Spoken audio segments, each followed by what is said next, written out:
la chaîne qui donne envie d'agir. Bonjour Jérôme. Salut. On s'est dit bonjour 10 fois aujourd'hui à peu près. Ouais, je pense, ouais. Est-ce que tu as déjà été interview massé? Alors c'est une grande première pour moi. Tu en avais déjà entendu parler? Oui, il y a quelques années, je crois qu'il y a des groupes qui ont fait cette expérience. Des groupes et puis aussi des organisateurs. Est-ce que tu as le temps de prendre du temps pour toi?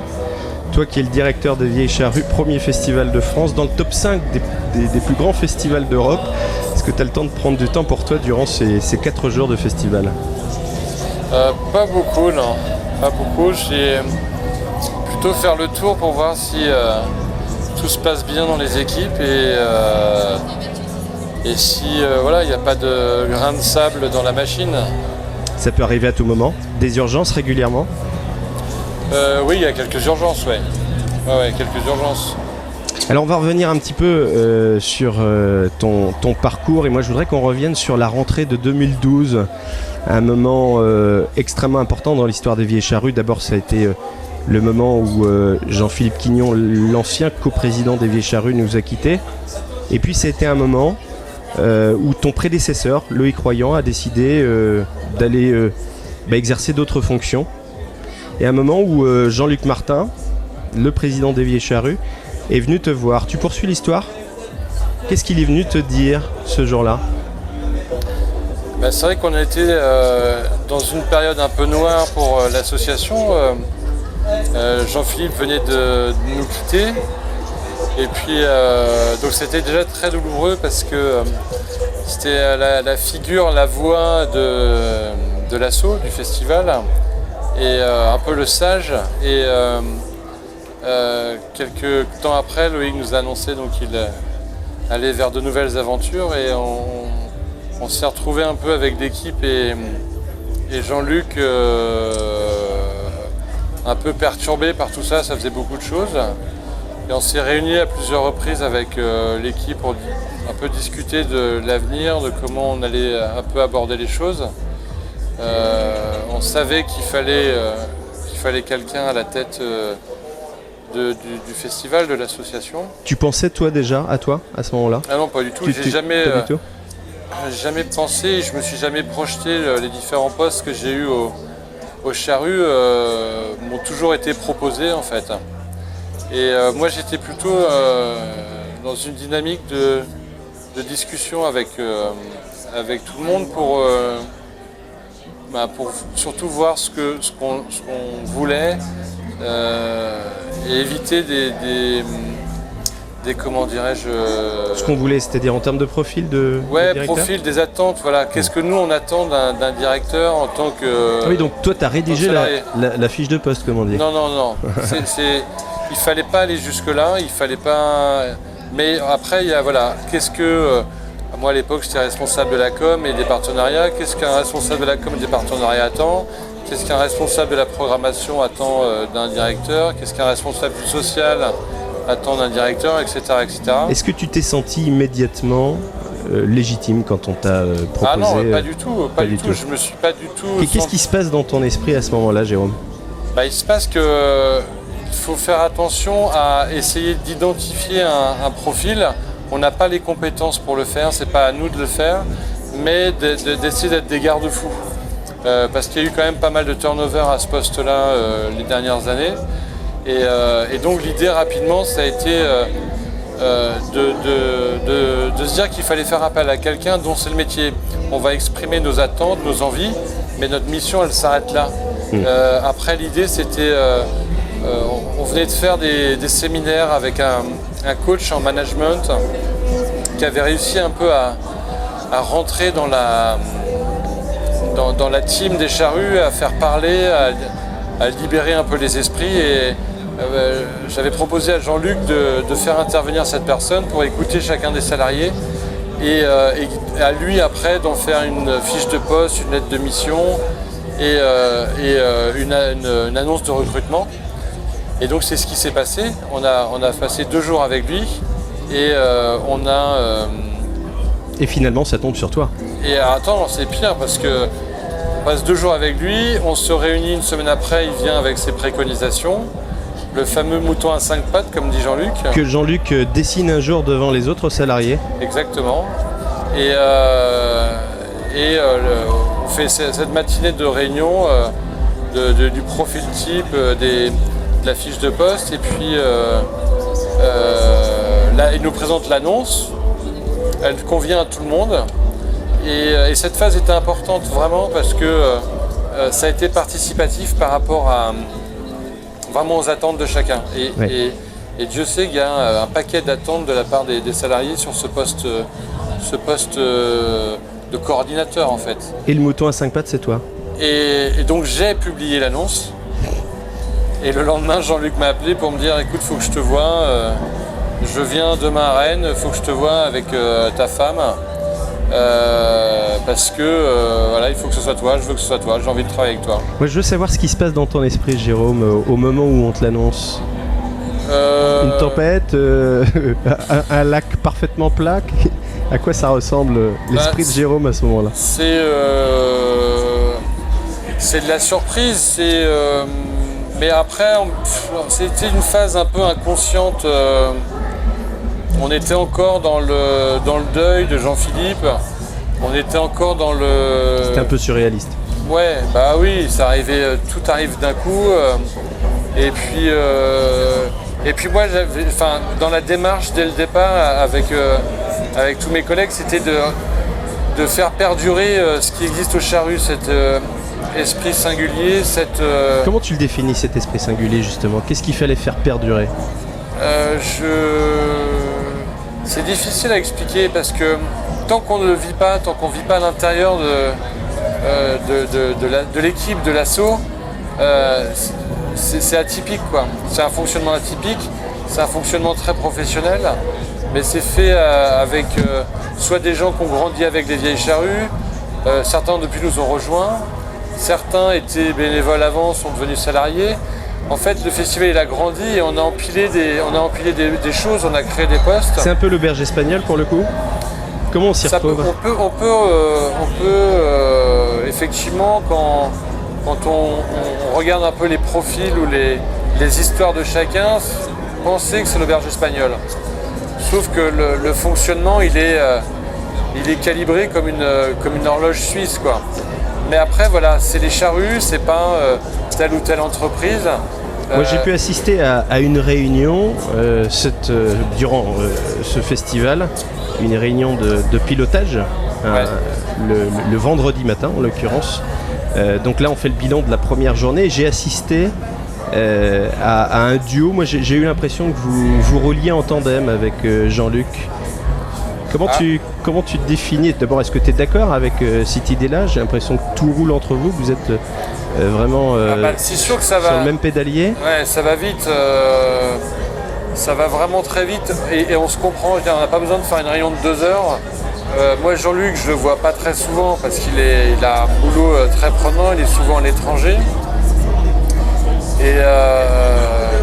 C'est quoi, c'est des SMS, des conversations téléphoniques courtes SMS, au quotidien? Skype ou téléphone. Mais en 10 minutes, on va balayer 15 sujets, quoi.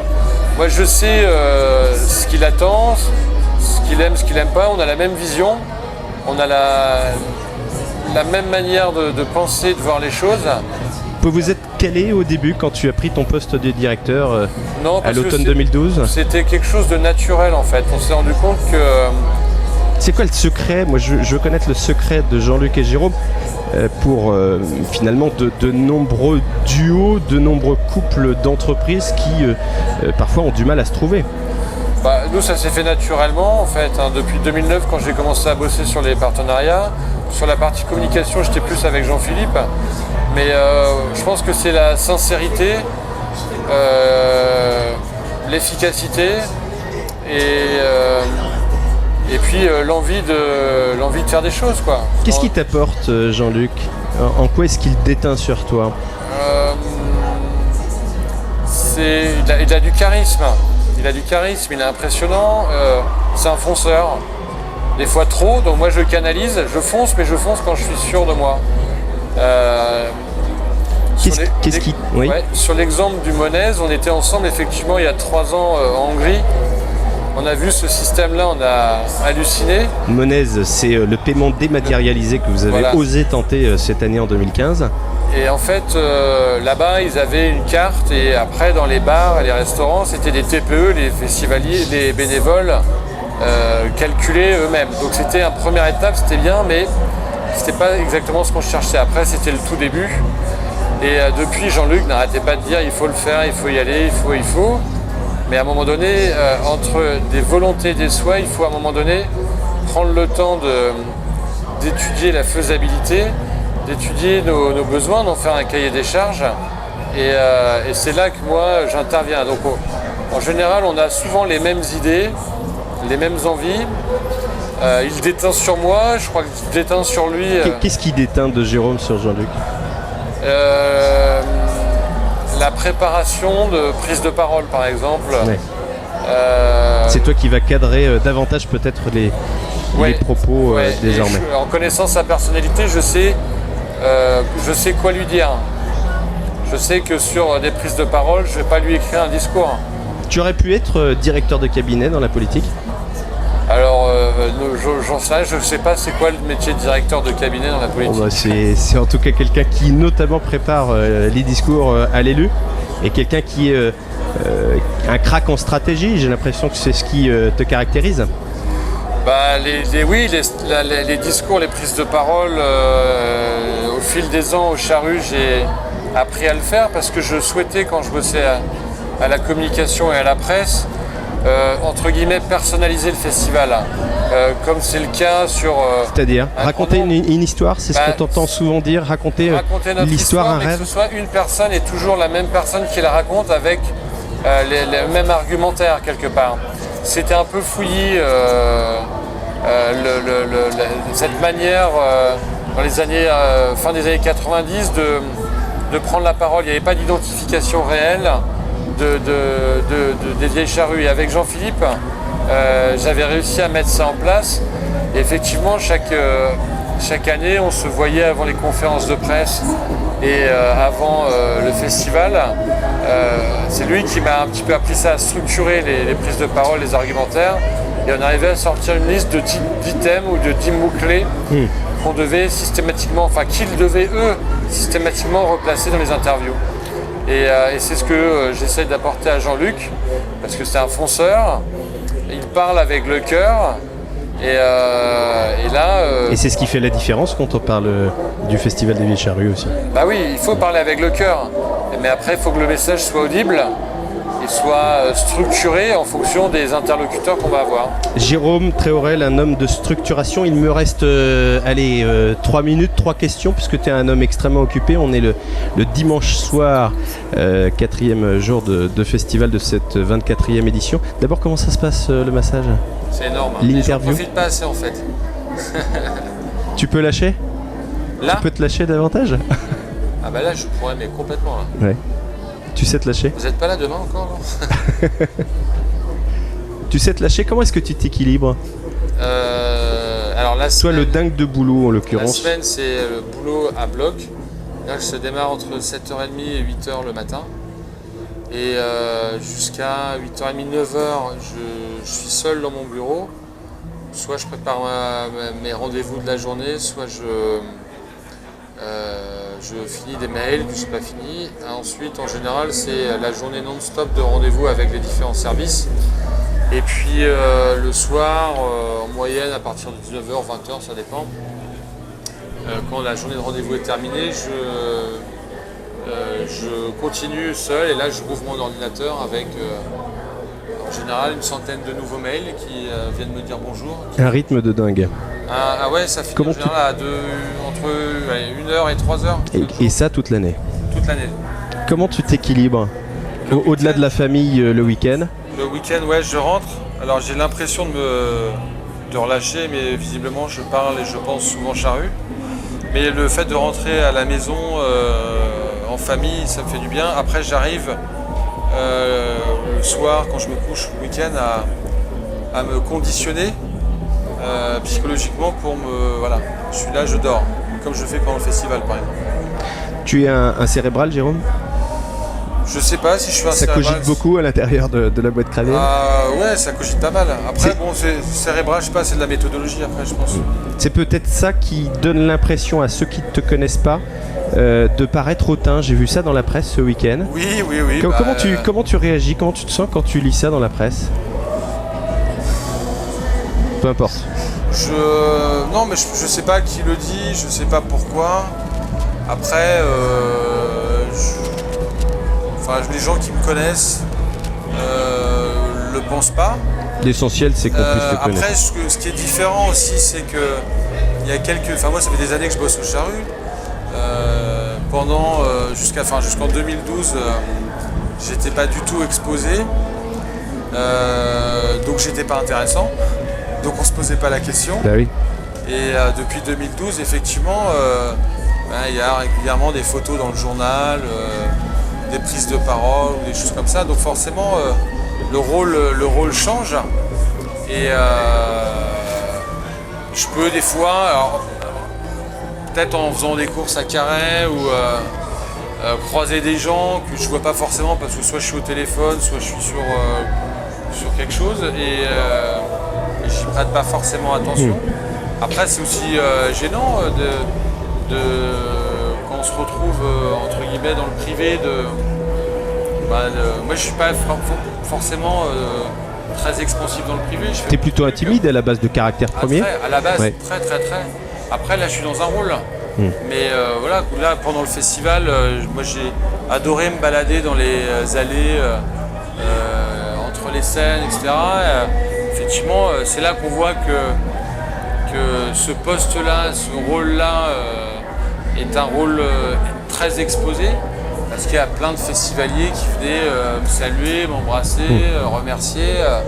Je les ai pas jetés non plus, j'étais super content de les voir. Ça m'a aussi faut accepter l'idée d'être une star aussi. Conforté du travail que l'on fait, de sentir cette ambiance-là, les retours des gens, c'est hyper important. Et je sais pas combien de mains j'ai serré dans le week-end, mais c'est quelque chose de phénoménal. Mais c'était que de la gentillesse, que de la sympathie. Que de l'envie de partager. Voilà. Et en plus, à ce moment-là de l'année où, après tout le boulot qu'on a fait avec l'équipe, on est un peu crevé, ça rebooste. C'est un peu comme pendant les vacances où j'adore faire un peu le lézard, être au soleil, à dormir ou se régénérer, sentir la température remonter. Et là, les poignées de main et les mots, c'était exactement la même chose.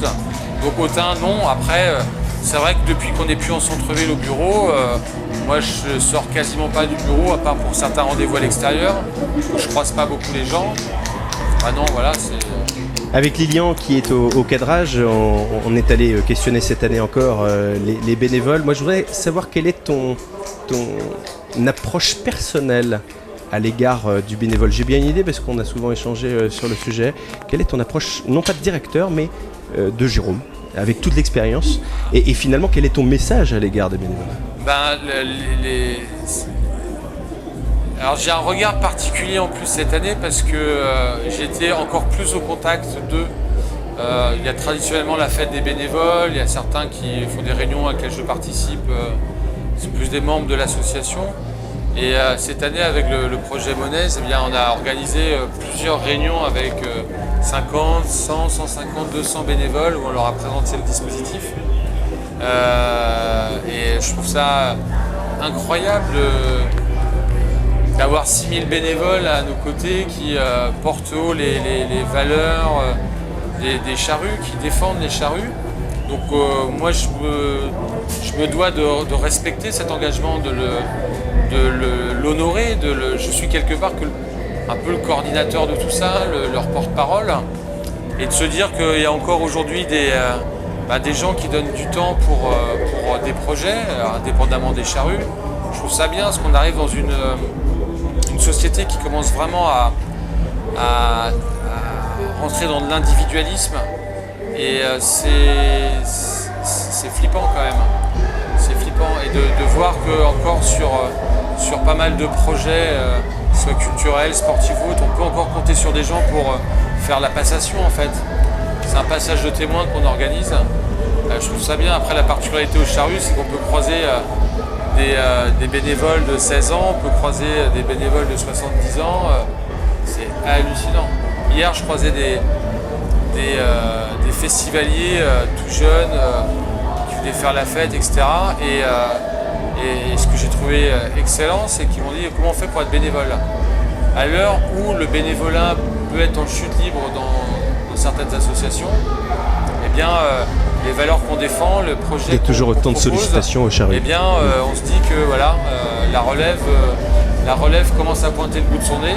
Après, il va falloir qu'elle mesure un peu les tenants aboutissants et les enjeux, parce que l'association des Vieilles Charrues, c'est une association, sauf que c'est un vrai fonctionnement de grosse PME et que les enjeux sont Et on posera cette question-là et on va devoir te libérer parce que le temps passe, tu as attendu sur d'autres plateaux.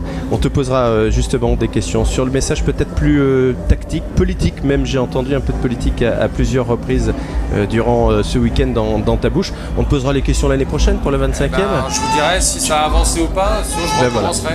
Voilà. Exactement. Interview massage, alors ? Super, on refait l'année prochaine. On refait l'année prochaine.